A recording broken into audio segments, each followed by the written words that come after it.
how did the Catholic Church in Korea first begin? After the introduction of Chinese language Catholic books into Joseon, some scholars held academic meetings to study them. In 1784, Yi Seung-hoon was baptized under the name Peter in Beijing by Father de Gaumont. After his return to Korea, the first full-scale faith community began.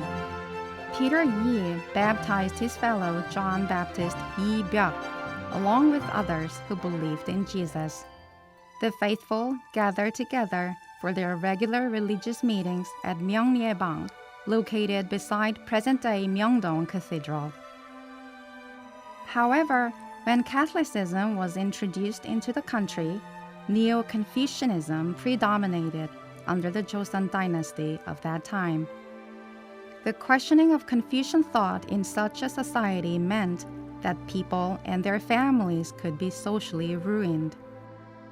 However, some Shilhak Confucians, Korean Confucians who sought social reform in the late stages of the Joseon dynasty, were attracted to Catholic teaching. The teaching of Jesus Christ, who through words and deeds showed that the path to eternal happiness was founded on love, equality, and liberty, made a deep impression on people at that time. The teaching that all humans are equal before God and that they are all brothers and sisters as children of God was revolutionary in a hierarchical society where there was strict discrimination between noblemen and commoners and also between men and women. However, the growth of the Catholic Church in Korea was not easy. At that time, the ruling class considered Catholicism to have been a threat to the existing social order, and they inflicted severe persecution on Catholics, condemning them as criminals who betrayed their parents and committed heinous treason.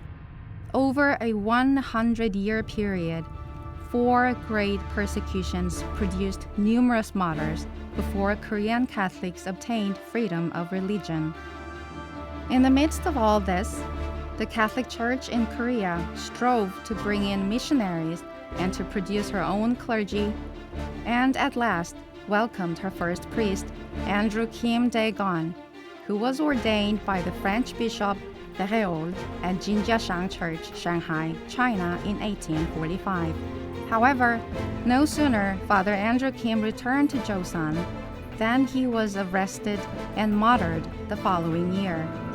Our ancestors in the faith were not afraid of death despite severe persecutions. By saying the words, "I apostatize," they could regain their lost family honor and properties, but to manifest their love for Jesus, to practice charity by following his teachings, and to gain eternal life, they gave up their lives.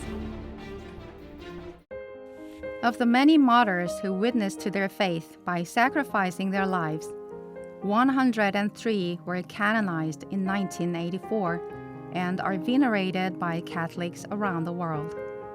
In 2014, 124 were beatified and are venerated by Korean Catholics. The Catholic Church in Korea is also currently promoting causes for the beatification and canonization of other Korean martyrs and confessors. Today, the Catholic Church in Korea continues to grow thanks to their sacrifice. The Catholic Church in Korea continues to play her role in evangelizing the world, contributing to social welfare activities, social and economic justice, promotion of human rights, as well as the protection of life and the environment. The Catholic Church in Korea is making great efforts to serve the poor and the marginalized, to pray for inter-Korean reconciliation and unity, to practice sharing with brothers and sisters in North Korea, and to protect human rights given to us by God. The Church in Korea is unique in the world in that it was established by lay people. Our ancestors in the faith did not neglect to witness to and to preserve the faith. They sacrificed their lives to manifest Jesus' love, to practice love by following His teachings, and to gain eternal life. The proud faith heritage of our ancestors is being handed on in the Catholic Church in Korea today.